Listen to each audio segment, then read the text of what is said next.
ప్రపంచ దివ్యాంగుల దినోత్సవం సందర్భంగా గోకవరం భవిత దివ్యాంగుల సెంటర్లో జనసేన నాయకులు రామసేన సభ్యులు ఆధ్వర్యంలో ప్రపంచ దివ్యాంగుల దినోత్సవం ఘనంగా నిర్వహించారు. పిల్లలకు గిఫ్ట్లు అందించి కేకులు కట్ చేసి శుభాకాంక్షలు తెలిపారు. ఈ సందర్భంగా వారు మాట్లాడుతూ ఎప్పుడు ఎటువంటి అవసరమైన దివ్యాంగుల పిల్లల కోసం అండగా ఉంటామన్నారు.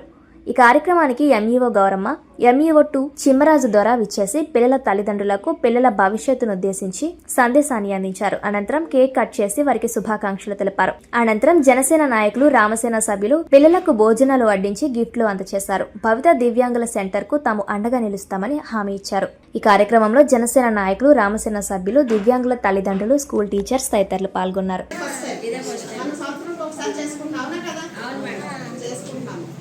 మీరు దగ్గరగా ఉండే పాఠశాలకు పిల్లలు పంపిస్తున్నారా లేదా? పంపించండి. ఇప్పుడు అందరూ ఇక్కడికి తీసుకురాలేకపోవచ్చు మన సెంటర్కి, కానీ మన పాఠశాలకు దగ్గరగా మీరు కేర్ఫుల్గా తీసుకెళ్ళండి. ఆ వయసు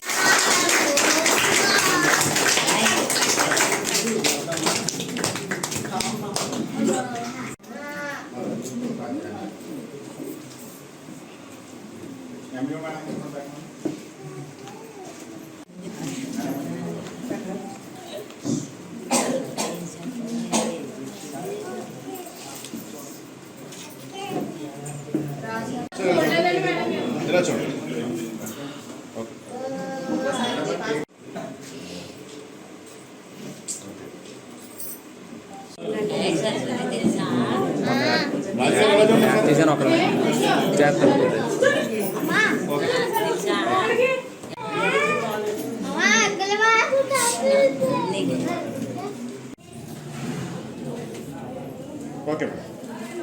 నేను గోకవరం మండలం ఎంఈఓ. మా మండలంలో ఈ రోజున ప్రపంచ దివ్యాంగుల దినోత్సవం సందర్భంగా మా దివ్యాంగుల దినోత్సవానికి సంబంధించిన కార్యక్రమం అనేది ఏర్పాటు చేసుకోవడం జరిగింది. మా పాఠశాలలో అందించే వివరాలు ఏంటంటే, మా పాఠశాలకు రోజు పాఠశాలకు వచ్చేవాళ్ళు 21 మంది విద్యార్థులు ఉన్నారు. మండలంలో వివిధ పాఠశాలలో 130 మంది విద్యార్థులు వివిధ విభాగాల ద్వారా దివ్యాంగులు మా పాఠశాలలో, మా మండలంలో ఉన్నారు. మా మండలంలో ఉన్న ఈ భవితా సెంటర్ నుండి వారానికి ఒకసారి ఫిజియోథెరపీ చేయడం జరుగుద్ది. అలాగే 2 టీచర్లు ఉంటారు. 2 టీచర్లు వాళ్ళ స్థాయికి తగ్గినట్టుగా పిల్లలకి అవసరాలకు తగినట్టుగా బోధన చేయడం అనేది జరుగుతుంది. పేరెంట్స్ని కూడా విన్నవించుకోవడం జరిగింది. రోజు విద్యార్థులను తప్పనిసరిగా తీసుకొచ్చినట్లయితే వాళ్ళని మన సంస్థ నుండి మళ్ళీ హై స్కూల్కి పంపించి, హై స్కూల్ ద్వారా 10వ తరగతి ఫీజు కట్టించి వాళ్ళకి సర్టిఫికేట్ వచ్చేలాగా చేసాం. గతంలో కూడా కొంతమందికి చేయడం జరిగింది. ఈ సంవత్సరం ప్రతి సంవత్సరం అలా 10th క్లాస్ వరకు వచ్చిన వాళ్ళతో పరీక్షలు రాయించి వాళ్ళు పాస్ అయ్యేలా చేసి వాళ్ళకు ఒక ఉపాధిని కల్పించడానికి ఒక ఏర్పాట్లు చేయడం జరుగుతుంది. దీని సంస్థల సహకారం ఉండడంతో మేము విద్యార్థులకు సంబంధించిన అన్ని రకాల అవసరాలు తీర్చడానికి ప్రయత్నం చేస్తున్నాము. మా మండలంలో ఉన్న విభిన్న ప్రతిభావంతులైన విద్యార్థులందరికీ న్యాయం చేయడం కోసమని మేము ఆలోచన దిశగా ప్రయాణం చేస్తున్నాము. ఒక లాంగ్వేజ్ ఒకటి అటెండ్ అవి వాళ్ళకి సమయం ఎక్కువ ఇస్తారు.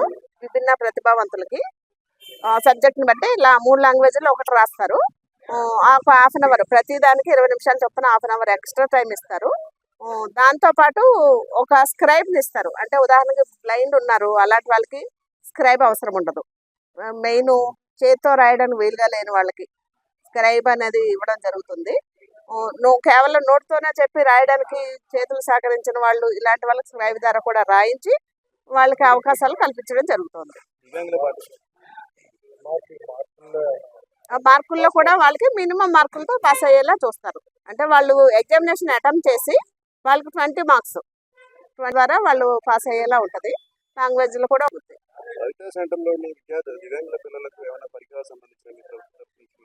మాకు ఎస్ఎస్ఏ నుండి సంవత్సరానికి ఒకసారి 2 సార్లు వీళ్ళ స్థాయికి తగిన కొన్ని పరికరాలు అనేది ఇవ్వడం జరుగుతుంది. దాంతోపాటు కొంతమంది దాతల ద్వారా కూడా, అలాగే అప్పుడప్పుడు సదరన్ క్యాంప్స్ జరుగుతాయి. క్యాంప్స్ జరిగినప్పుడు ట్రైసైకిల్స్ అలాంటివి ఇవ్వడం జరుగుతుంది. అలాగే ఇయరింగ్ ఎయిడ్స్ ఇవ్వడం జరుగుతుంది. దీంతోపాటు ట్రాన్స్పోర్టేషన్ అలవెన్స్ ఒకటి ఇస్తారు మనకి విద్యార్థులు. ఎస్కార్ట్ అలవెన్స్ ఇస్తారు. ట్రాన్స్పోర్టేషన్ అలవెన్స్ కూడా ఇవ్వడం జరుగుతుంది విద్యార్థులకి. అలాగే ఆడపిల్లలకి అయితే ప్రత్యేకంగా వాళ్ళకి ట్రాన్స్పోర్టేషన్తో పాటు స్పెషల్గా గర్ల్స్కి స్పెషల్ స్టైపెండ్ కూడా ఇవ్వడం జరుగుతుంది. అందరికీ నమస్కారం. దివ్యాంగుల దినోత్సవం సందర్భంగా ఈరోజు గోకవరం మన రామాలయం వీధిలో ఉన్న భవిత స్కూల్ సెంటర్ వద్ద పిల్లలకు ప్రత్యేకంగా చిన్న భోజన కార్యక్రమం ఏర్పాటు చేసాం. ఈ కార్యక్రమానికి మన జనసేన నాయకులు, రామసేన సభ్యులు సహకారంతో కార్యక్రమం ఏర్పాటు చేసాం. అలాగే వచ్చిన పిల్లలందరూ కూడా సమృద్ధిగా చేయాలని, నెక్స్ట్ వేరే కార్యక్రమాన్ని కూడా వేరే ఐటమ్ ఇవ్వడానికి కూడా మేడం గారితో మాట్లాడడం జరిగింది. నెక్స్ట్ నుంచి కూడా ఆ కార్యక్రమం చేయడం జరుగుతుంది. అలాగే ముఖ్యంగా ఏంటంటే ఈ దివ్యాంగులు అనగానే చాలా పిల్లలు వికలాంగులు అంటారు కదా, అది తప్పు. అది వికలాంగులు కాదు, అది దివ్యాంగులు అనాలి. అలాగే ఇప్పుడు కొత్తగా రూల్ ఒకటి పెట్టింది చిన్న తిరుపతిలోని, అలాగే చిత్తూరు, పెద్ద తిరుపతిలో కూడా ఈ పిల్లలకి పోలియో బారిన పడిన పిల్లలకి ఆపరేషన్ చేయడం జరుగుతుందంటది. కొత్తగా నేను పేపర్లో కూడా వచ్చింది అది. ఆ విషయం కూడా పిల్లలతో చర్చించి అందుబాటులో ఎవరికైనా ఆపరేషన్ చేయించుకున్న వాళ్ళు కూడా ఆ వివరాలు చెప్పి పిల్లలను కూడా అక్కడ పంపించడం జరుగుతుందని మీ మీడియా ప్రకారం తెలియజేస్తున్నాను. ఇక్కడ వచ్చిన ప్రతి ఒక్కరికి హృదయపూర్వక ధన్యవాదాలు తెలుసుకుంటూ జై హింద్.